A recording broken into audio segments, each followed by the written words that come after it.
Well, the year is fast wrapping up, and that means the expiration of a number of essential programs. Perhaps the biggest story here for the Main Street economy that has gone a bit under the radar. We're looking at paid leave programs expiring, payroll tax deferral expiring, student loan relief, eviction protections. All of this is pending. Jessica Smith joins us now for more on this. And Jess, I think I remember talking with you about the benefits cliff when the CARES Act expired back in July, but the totality of what you're going to lay out for us, I think might add up to a bigger economic issue come Jan 1.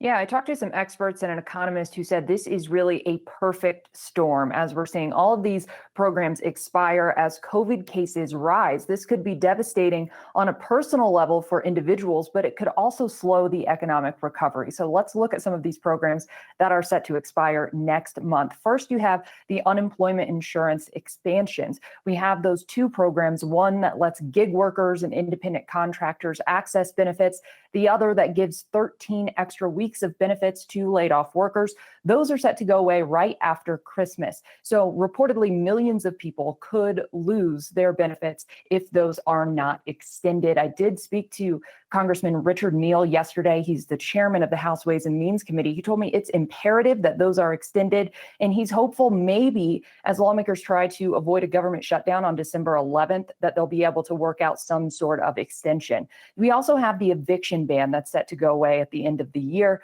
And renters don't just automatically have to start paying January rent. If they haven't been paying rent for the past few months, they have to pay that back. So that's why we're hearing lawmakers push for forgiveness or more relief for renters to help them pay the back rent that they may owe. It's a similar situation with student loans. Those payments have been paused, but they're set to pick up again in January. One expert told me that that's just another example of kicking the can down the road, and there needs to be cancellation to actually make a difference for many borrowers. And we also have paid family leave that's set to go away. One of the initial coronavirus relief bills included paid leave for some workers at businesses with fewer than 500 employees. They got paid leave if they got coronavirus, or if they had to care for someone who had it, or if they had to care for kids whose school was closed. That is, again, set to go away at the end of the year. And then two more, state and local aid. States and cities have to spend the money they got from the CARES Act by December 30th, or it goes back to the federal government.